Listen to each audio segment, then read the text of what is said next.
members of the Executive Committee who were chosen by you, I assure you that you have chosen people who best represent you and the region, and may hope that the is always the best to serve you and the organization. Thanks to the support of the Executive Committee, the General Secretariat, and the various teams involved, ladies and gentlemen, Interpol continues to evolve and reinvent itself to remain relevant and efficient across time and geographies. We share our vision for a safer world with organizations like Interpol, Afripol, AMAC, Europol, Frontex, and the United Nations. By collaborating and sharing information, we can continue to create a more effective approach to combating crime. These partnerships allow us to combine strength and resources, enabling us to make the world a safer place for all.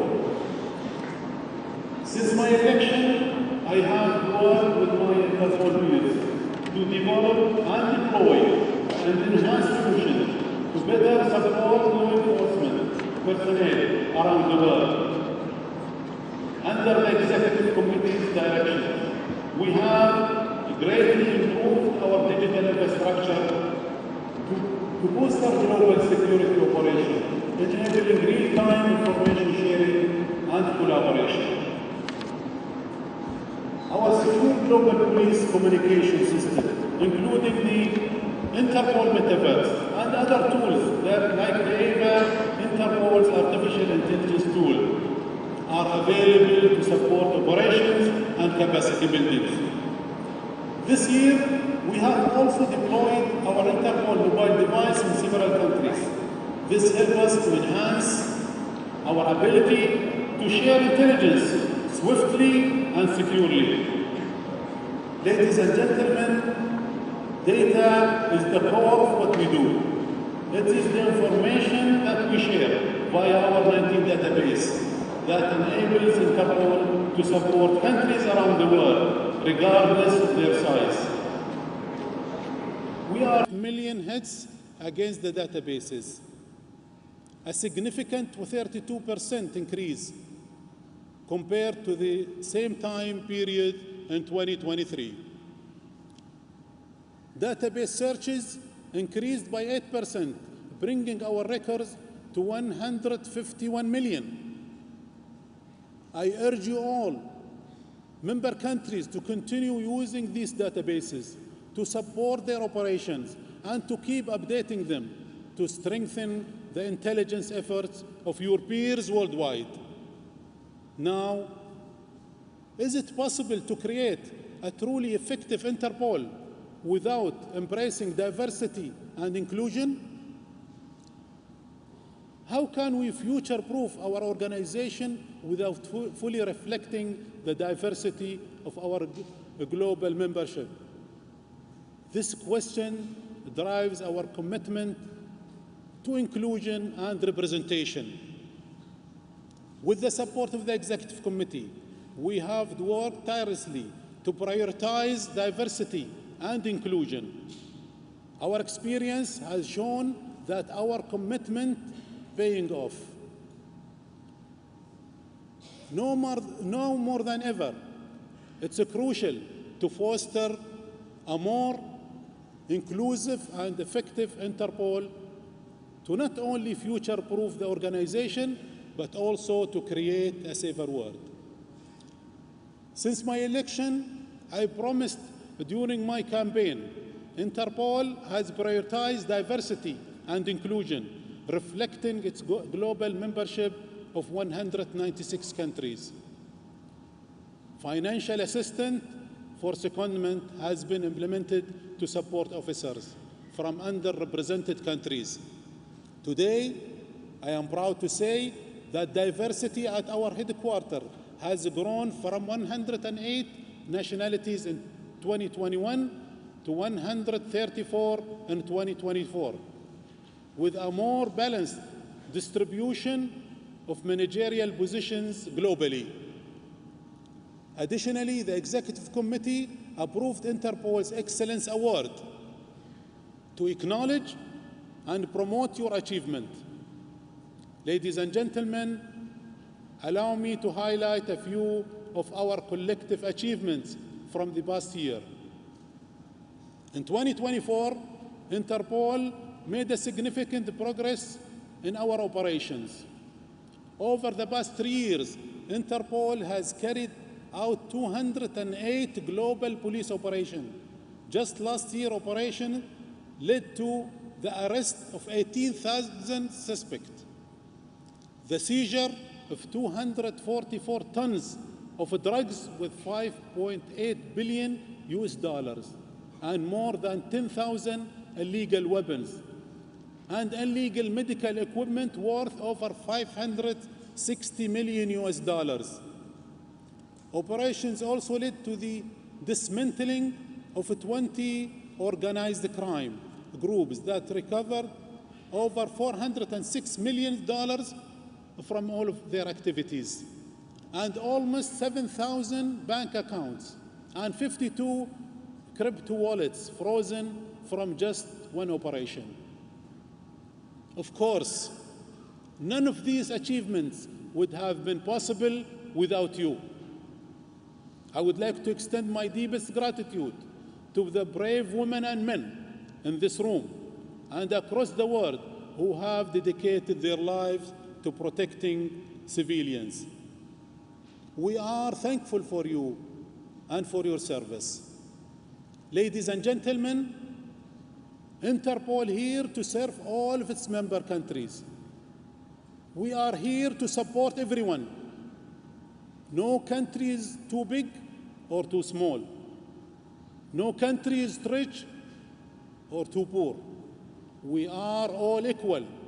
We are here for everyone and for you. Thank you, merci, gracias, and shukran.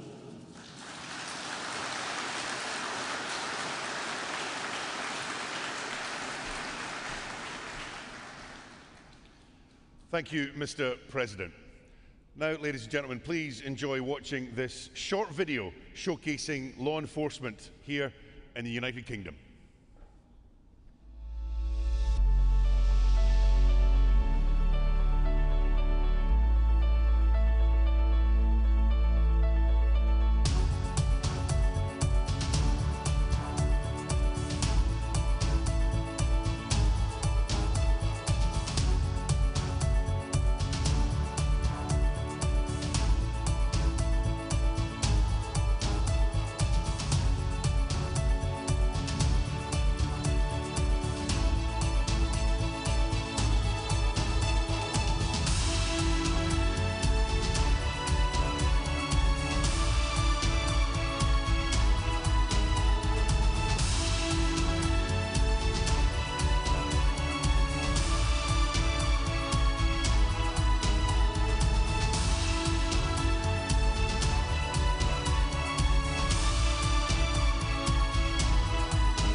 Ladies and gentlemen, it now gives me great pleasure to introduce the Secretary of State for the Home Department, the Right Honourable Yvette Cooper MP, to deliver their opening address.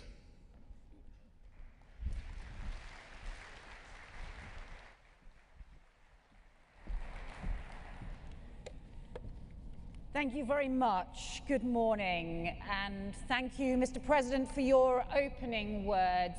It is an enormous privilege and honour to welcome all of you here for the 92nd Interpol General Assembly. And it is a pleasure to welcome you to the magnificent and historic city of Glasgow. And let me thank our hosts for all of the work that has gone into facilitating this hugely important event. Can I thank, too, the Interpol Secretary-General, Jürgen Stock, for your years of service leading this organisation's vital work, and we look forward to congratulating your successor tomorrow and for the future work that all of us need to do together. At a time when networks of organised and serious crime span the world, it matters more than ever to have equally integrated and global networks of law enforcement agencies working together to fight crime and to keep our communities safe. The UK is proud to be at the heart of those efforts. Every year, our Interpol Bureau in the National Crime Agency sends out 20,000 requests to partners around the world. And every day, they manage more than 1,000 incoming messages. And we see the impact of that cooperation here on our streets, here on the streets here in Glasgow. Just 4 weeks ago, one of Britain's most wanted men was jailed for leading a major drug gang responsible for importing tons of cocaine into this city in banana boxes from Ecuador, fueling addiction and gang violence across Scotland. Thanks to a joint operation between Police Scotland and Dutch counterparts, the UK National Crime Agency, he was arrested in the Netherlands, extradited back to Scotland, and sentenced to 20 years in prison in Glasgow High Court. International cooperation, work with Interpol, delivering results in real life. So to all those working with colleagues on similar operations in pursuit of our collective security, I want to say a heartfelt thank you.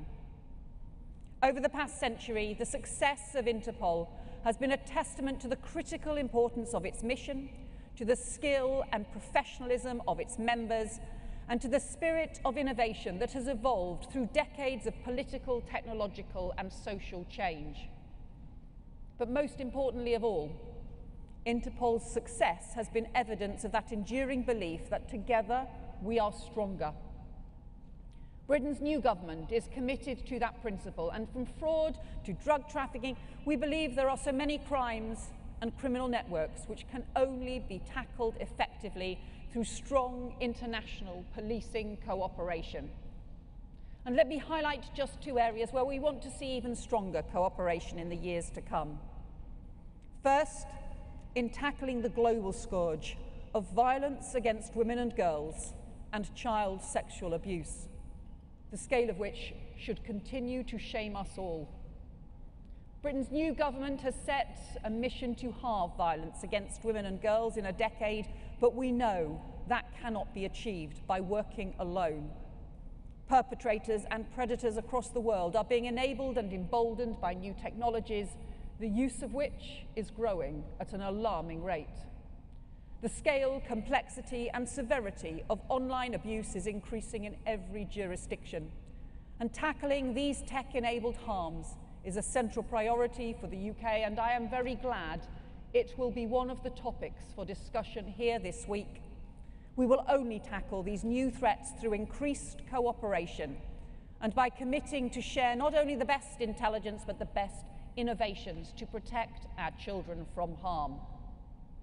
And second, As you will hear shortly from our UK Prime Minister, we must also have a much stronger and more integrated global response to the organised immigration crime which is growing around the world and profiting from human misery, putting lives at risk, undermining border security and destabilising communities. Here in the UK, our new Border Security Command is leading the fight against the criminal gangs who every week are crowding vulnerable people into flimsy dinghies on the coast of France, leaving dozens this year to drown or be crushed to death as they attempt to cross the Channel. But we know those gangs operate not just on our shores, but all across Europe and beyond, a network of exploitation stretching around the globe. So we are drawing up new agreements with our neighbours to strengthen law enforcement, disrupt supply chains, break the business models of the gangs, and to bring offenders to justice.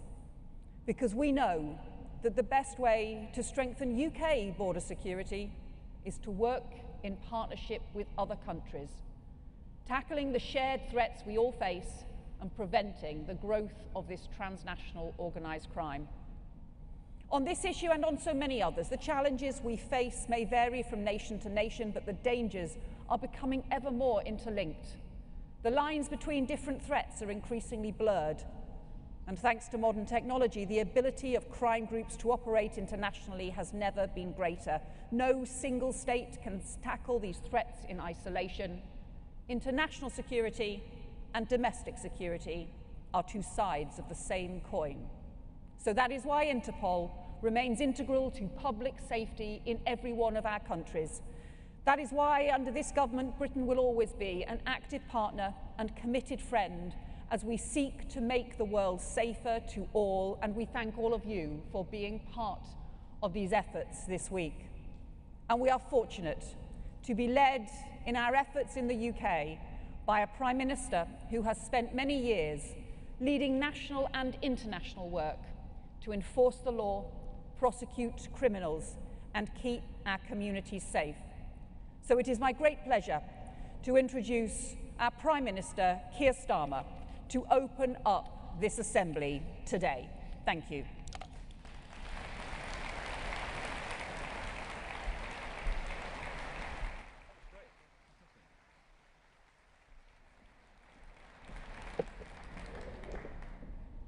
Thank you, Yvette. And it's great to welcome all of you to Glasgow, a fantastic city. And it was right here in this conference centre exactly 3 years ago that over 190 countries came together at COP26 to agree the Glasgow Climate Pact. That was the first global commitment to phase down the use of coal, and a vital step in the fight against climate change, a challenge that no country can meet on its own. So it's fantastic that once again today we have over 190 countries here working together to meet another global challenge, the threat of serious organised crime. And it's particularly fitting to be here in Glasgow, a place that was once home to what many consider to be the first professional city police force, and a place that is today home to our state-of-the-art Scottish crime campus just down the road in Garcosh. 18 different organisations working together under one roof, cooperating for a common cause. Precisely the kind of cooperation that is so essential to the missions of my government. The foundation we rest everything upon: greater security for our people. Security rooted in our values, in respect for human rights, and upholding the rule of law. Now, I was a prosecutor myself. I served as the Director of Public Prosecutions in England and Wales. Not here in Scotland. We're a complicated set of arrangements across these countries. But what we know from being a country of 4 nations. What I know from having served in that role, having seen the complexity of operations that fight organised crime firsthand, is that crime is global, criminals do not respect borders, and so I want to start today by thanking you, all of you here in this conference centre, and the thousands that you represent, those who serve in police, in intelligence and security services right across the world. Because too often, what you do goes unrecognised, some of it necessarily unknown. But just look at some of the operations that we can talk about. They tell the story.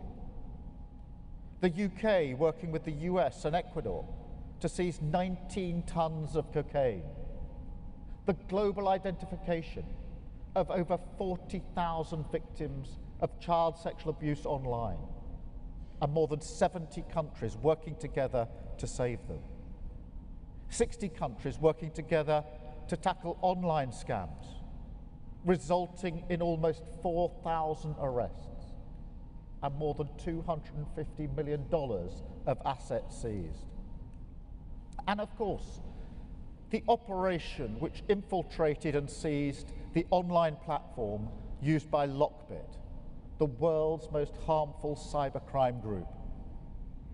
I know the hard work that goes into this. I know how many things have to come together almost instantly. And most importantly, I know what would happen without you. The extra lives destroyed by drugs and violence, the unspeakable horrors of child sexual abuse, gangs forcing the vulnerable into modern slavery or prostitution, people having their lives savings stolen through online fraud. It's your work, your service, that protects people from those threats. And because so much of your work is done in private, I'm grateful for this opportunity in public to say a huge and heartfelt thank you. Now, of course, Interpol is absolutely central to these efforts. As I say, I've seen the importance of global cooperation firsthand. I sent British prosecutors to Pakistan so we could work together on counter-terrorism. In West Africa, to disrupt the flow of drugs from South America to Europe and ultimately to the UK. So I understand the power of what Interpol does and why the UK makes great use of those resources, handling thousands of inquiries every week from around the world, from intelligence sharing to managing direct threats to life. So I'm pleased to say today that the UK is increasing its funding for Interpol projects, investing £6 million this financial year. This includes support for improved data sharing and faster communications capabilities, the first ever global fraud threat assessment, and new regional networks, from strengthening cooperation across the Pacific to tackling drug and gun smuggling networks in the Caribbean. Because together, we want to send a clear message to the world's most hardened criminals. There is no safe haven. There is no place that you can hide from justice. Together, we've got the whole world covered. And together, we will defeat you. And look, there is a particular group of organised criminals that urgently need to hear this message: the vile people smugglers. who think that human life can be trafficked, that borders can be ignored, and that desperation, misery, and hope, they prey on that too, are all emotions that are ripe for exploitation. Make no mistake, people smuggling needs a global response, and on a scale way beyond where we are now. We need to unlock the power of that cooperation across borders, agencies, continents even. And look, I know many people in this room are already working hard on this.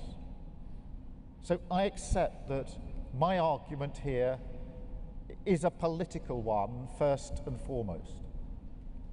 But I'm afraid we're still at a stage where the world needs to wake up to the severity of this challenge.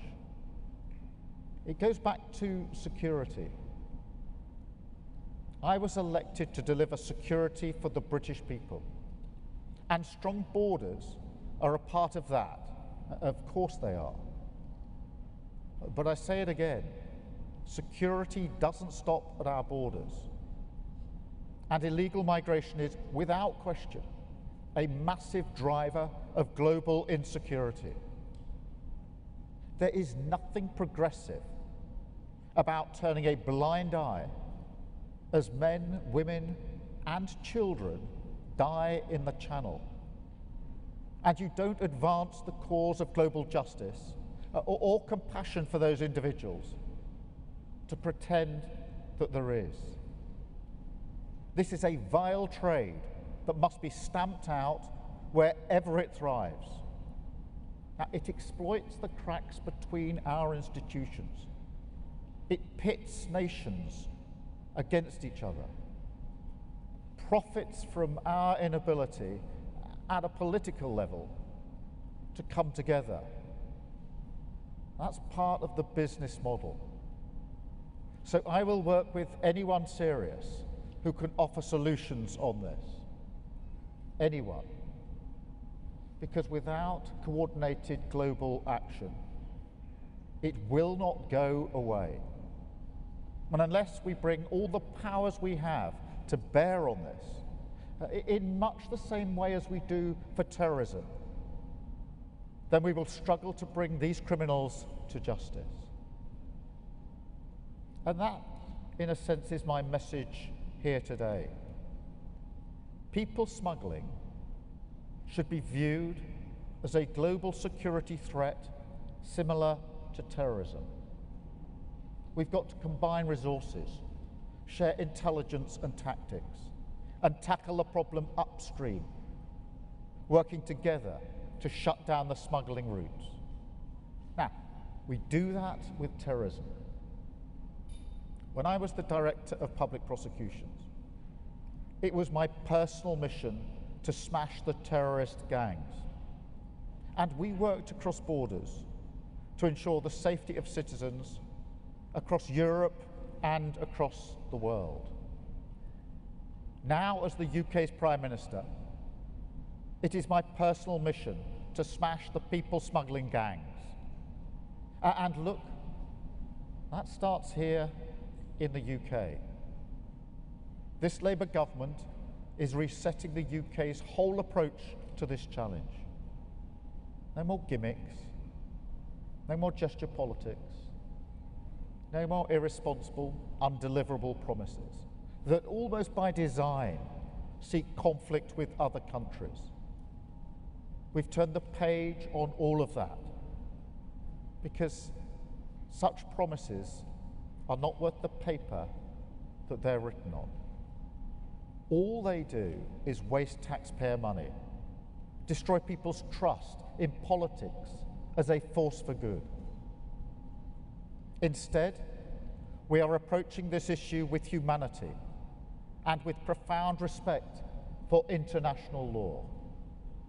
We will never withdraw from the European Convention on Human Rights. Indeed, we're proud of the role the UK played in creating that convention.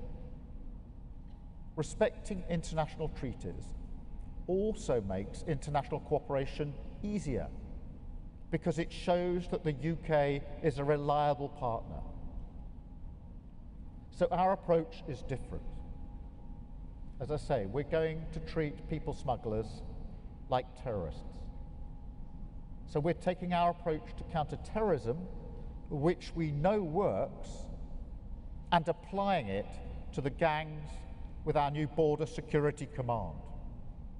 We're ending the fragmentation between policing, border force, and our intelligence agencies, recruiting hundreds of specialist investigators, the best of the best, from our National Crime Agency, Border Force, Immigration Enforcement, and the CPS and our intelligence agencies, all working together.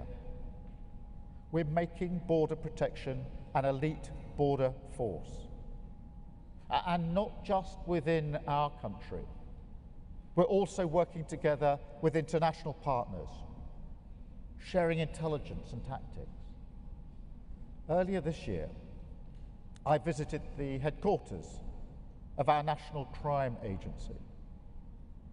I saw firsthand the ways we're already collaborating and what it takes to intercept, to disrupt, and destroy these networks. There are so many tools at our disposal. We can seize their phones at the border, identifying and tracing smugglers, wiring payments. We've already trained sniffer dogs to detect the smell of dinghy rubber, and working with Bulgaria, stopped more than 100 small boats upstream long before they made it to the channel. And as we understand how these gangs work, we can invest in new capabilities and enhance powers to smash them. So we're giving our new Border Security Command an additional £75 million of new funding on top of the £75 million we've already committed. This will support a new organised immigration crime intelligence unit, hundreds of new investigators and intelligence officers, backed by state-of-the-art technology. We're also investing a further £58 million in our National Crime Agency, including strengthening its data analysis and intelligence capabilities. And we'll also legislate to give those fighting these gangs enhanced powers too. Again, look what we've done with counter-terrorism. We have the powers to trace suspects' movements using information from the intelligence services. We can shut down their bank accounts, cut off their internet access, and arrest them for making preparations to act before an attack has taken place. We don't wait for them to act. We stop them before they act. And we need to stop people smuggling gangs before they act too. Now, as with any crime, smuggling does not operate in an institutional vacuum. So we also need to rebuild our broken asylum system, process claims swiftly and humanely. That will make law enforcement's job much easier. So we're putting hundreds of additional people into asylum casework. Overall returns since this government came to office are now 9,400. That's up almost 6,000 since the end of August. Enforced returns are up almost a fifth on the same period last year. And returns of foreign national offenders are up 14%. But look, the only way to defeat this vile trade and save lives is to stop people being smuggled here in the first place. And that means doing everything possible to deepen our cross-border cooperation.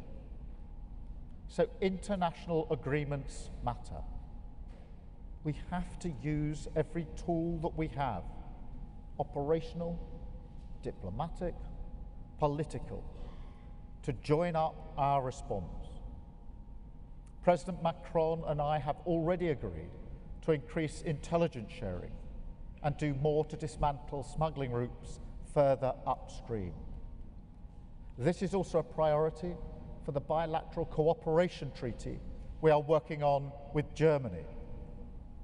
We're also working with Italy to dismantle the supply chains of maritime equipment, combat illicit financial flows, and strengthen our investigation capabilities and our data sharing.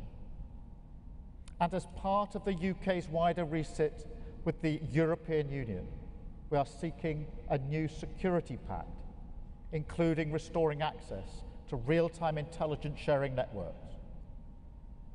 And at the European political community this Thursday in Hungary, I'll be putting this issue at the top of the international agenda once again. But we need your help also.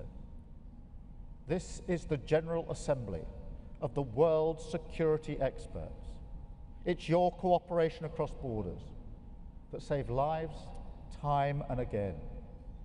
It's your collective efforts that bring organised criminals to justice wherever they seek to hide. And it's your leadership today that can help make a decisive breakthrough against this vile trade in human life. Because if together we can win this war against the people smugglers, then this gathering will have achieved a victory for humanity, every bit as significant as the Glasgow Climate Pact. Because you will have helped to smash the gangs, secure our borders, and save countless lives. And it's with that hope and in that spirit that I declare the 92nd General Assembly open. Thank you so much. Thank you. Thank you. Thank you very much.